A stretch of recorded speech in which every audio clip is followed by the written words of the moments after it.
Can I use welding CO2 for beer? Oh, no, no, no, no, no. Don't do that, okay? The reason why is this.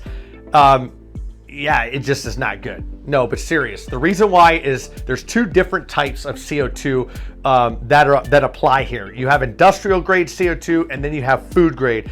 There's yet even a third kind, which is medical grade, and it all deals with the impurities, which are the ancillary different materials and different gases that are also in the CO2. This gets really technical, but we're dumbing this down in layman terms here so that everybody can understand. Okay, industrial grade CO2 is made for industrial uses.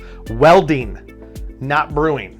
Okay, CO2 special effects, not brewing.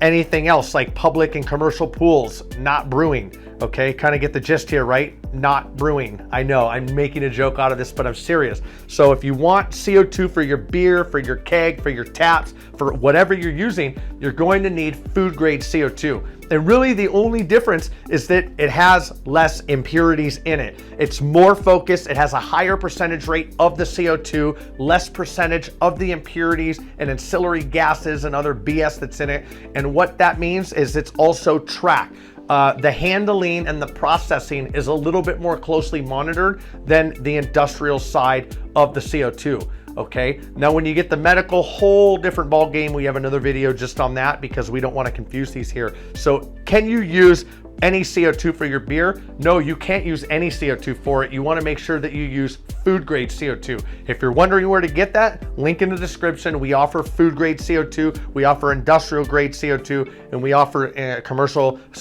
medical grade CO2 in certain areas where they apply. Okay, but it all depends on the customer. We need to know what you're using it for first for any of these to recommend this. But this video should do justice in what you need and how to get that. So link in the description. If you found this helpful, like, subscribe, leave a comment. What are your applications that you're using CO2 for? We'd love to learn about this and we'd love to know it. So please comment below and let us know. We do pick people and offer some types of specials for those that we pick on some CO2, but you gotta be subscribed in order to get that. We'll see you on the next video. Thanks for watching.